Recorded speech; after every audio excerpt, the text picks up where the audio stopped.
दोस्तों, mount Everest दुनिया की सबसे ऊंची और खतरनाक चोटी है। इसकी ऊंचाई समुद्र तल से लगभग 8,848 मीटर है। दोस्तों, माउंट एवरेस्ट दूर से जितनी सुंदर और आकर्षक दिखती है, पास से यह उतनी ही खतरनाक और रहस्यमयी है। तेंजिंग नोर्गे और एडमंड हिलेरी ने 29 मई सन 1953 को पहली बार माउंट एवरेस्ट की चोटी को फतह किया था। इन दोनों पर्वतारोही की सफलता का जश्न मनाने के लिए हर साल 29 मई को इंटरनेशनल एवरेस्ट डे मनाया जाता है। लेकिन हर कोई इन पर्वतारोहियों के समान भाग्यशाली नहीं होता है, क्योंकि हर साल दर्जनों पर्वतारोही इस चोटी को जीतने की कोशिश में जान गंवा देते हैं। माउंट एवरेस्ट खूबसूरती के साथ ही कई राज भी समेटे हुए है, और ऐसी ही एक कहानी है एवरेस्ट के ग्रीन बूट्स की, जिसे सुनकर आप हैरान रह जाएंगे।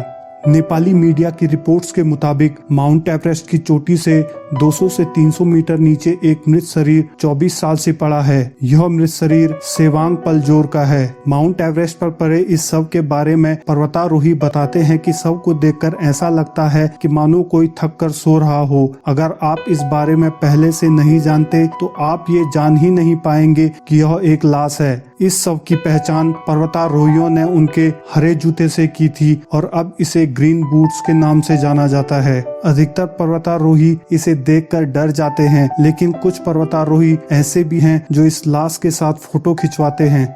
रिपोर्ट्स की माने तो ग्रीन बूट्स के नाम से मशहूर यह शव भारत तिब्बत सीमा पुलिस के जवान और भारतीय पर्वतारोही सेवांग पलजोर का है। सेवांग 10 मई 1996 को अपने साथियों के साथ माउंट एवरेस्ट को फतह करने के लिए निकले थे, लेकिन वो एक बर्फीले तूफान में फंस गए और उनकी मौत हो गई। उनकी मौत आज भी एक विवाद है। कुछ पर्वतारोहियों का मानना है कि सेवांग बर्फीले तूफान से बच सकते थे, लेकिन दुर्भाग्यवश किसी ने उनकी मदद नहीं की। बर्फीले तूफान के बाद उन्होंने और उनके एक साथी मदद मांगते रहे, और वहां कई पर्वतारोही मौजूद थे, लेकिन एवरेस्ट जीतने की चाहत में किसी ने उनकी मदद नहीं की, और तब से आज तक सेवांग का शव उसी जगह पड़ा हुआ है। दोस्तों, माउंट एवरेस्ट की ऊंचाई 8,848 मीटर के करीब है, और इतनी ऊंचाई पर ऑक्सीजन का लेवल बहुत ही कम होता है, जिस वजह से दिमाग और फेफड़े की नसें जवाब देने लगती हैं। एवरेस्ट पर सबसे ज्यादा मौत 8,000 मीटर के ऊपरी हिस्से में होती हैं, इसलिए इसे डेथ जोन के नाम से भी जाना जाता है।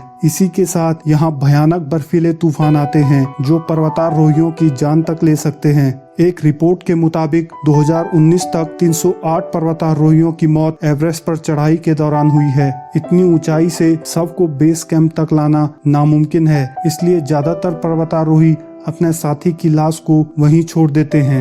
एवरेस्ट पर सामान्य तापमान -16 से -40 डिग्री सेंटीग्रेड तक रहता है, जिस वजह से यह डीप फ्रीजर की तरह काम करता है और लाशें सड़ती नहीं हैं। इन लाशों की पहचान पर्वतारोही उनके कपड़ों और जूतों से करते हैं। साथ ही लाशों की मदद से वो सही रास्तों की पहचान भी कर लेते हैं।